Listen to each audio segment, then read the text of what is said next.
जी दोस्तों, बात करते हैं शहबाज गिल की। शहबाज गिल ने आज एक ऐसी प्रेस कॉन्फ्रेंस की जिसके अंदर उनके जज्बात जो थे वो बाहर निकल आ रहे थे। शहबाज गिल साहब अपने आप को बार बार मिडिल क्लास कह रहे थे। ये ऐसे मिडिल क्लास हैं दोस्तों जो कि अमेरिका के कॉलेजों के अंदर, अमेरिका की यूनिवर्सिटीज़ के अंदर ये लेक्चर देते हैं और इनकी तनख्वाह कोई 20, 30, 40 हज़ार या लाखों में नहीं आती बल्कि करोड़ों के अंदर आती है, और ये फिर भी अपने आप को मिडिल क्लास कहते हैं और इनके नाम के आगे भी चौधरी लगता है। और शहबाज गिल साहब कोई आम मजदूरी करने वाले के बेटे नहीं, बल्कि इनकी जायदादें और ज़मीनें बहुत ज़्यादा हैं दोस्तों। मगर फिर भी जब वो टीवी के ऊपर आते हैं थोड़ी सी अपनी दाढ़ी को और ज़्यादा बखेर कर और सादा सा मुंह बनाकर यही रोते हैं कि वो एक गरीब इंसान है। आज जब मैंने उनकी प्रेस कॉन्फ्रेंस देखी तो एक तरफ तो वो गवर्नमेंट के ऊपर तनकीद कर रहे थे, मगर दबे लफ्ज़ों में वो पीटीआई के ऊपर भी तनकीद कर रहे थे।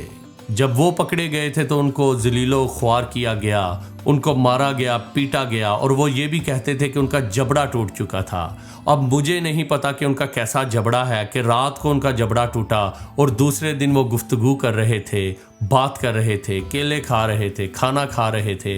हालांकि अगर आप देखें किसी का दांत टूटा हुआ हो वो सही तरह से 2-3 दिन तक खा भी नहीं सकता, बल्कि वो सूप पी के गुजारा करता है और वो सही तरह से बोल भी नहीं सकता। मगर ये कैसे इंसान थे कि जिस रात इनका जबड़ा टूटा ये बातें कर रहे थे, ये गुफ्तगू कर रहे थे।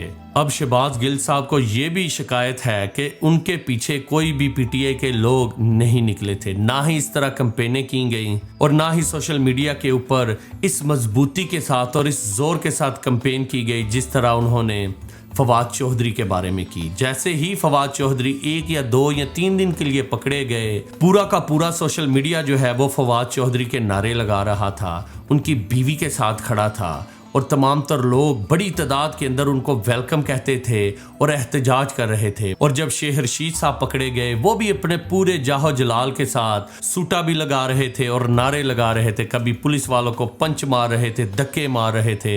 ऐसा लग रहा था कि ये शेर रशीद नहीं बल्कि कोई मौला जट आया हुआ है दोस्तों।